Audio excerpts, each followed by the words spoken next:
साथियों, दमोह के तो नाम में ही रानी दमयंती जी की प्रेरणा है। ये धरती रानी दुर्गावती और रानी अवंतीबाई की कर्मस्थली रही है।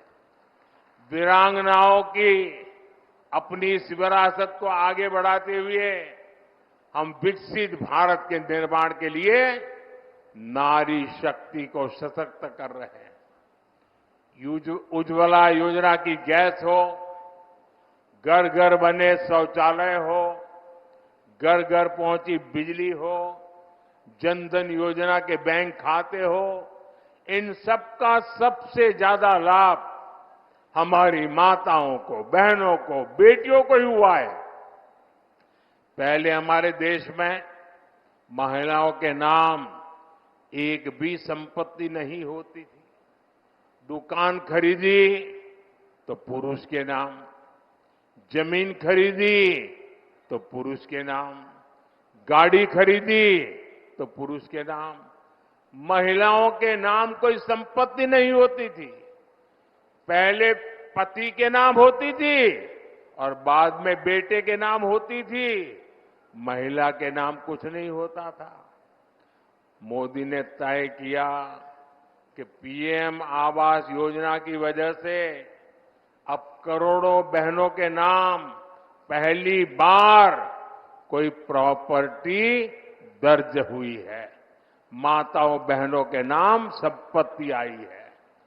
पिछले 10 साल में 10 करोड़ बहनें सहायता समूहों से, वनधन केंद्रों से जुड़ी हैं।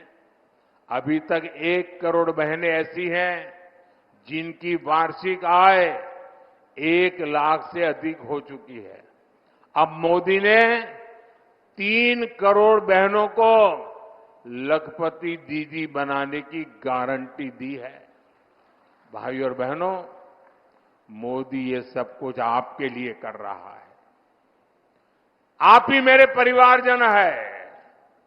मेरा भारत ही मेरा परिवार है और इसलिए जो कुछ भी कर रहा हूं आपके लिए कर रहा हूं। लेकिन परिवारवादी और भ्रष्टाचारी नेताओं को मोदी की गारंटी बेचैन कर रही है।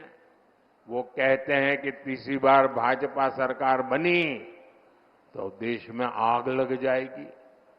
इंडी गठबंधन के लोग मोदी को आए दिन धमकियां दे रहे हैं, लेकिन मोदी इन धमकियों से ना पहले डरा है और न कभी डर सकता है।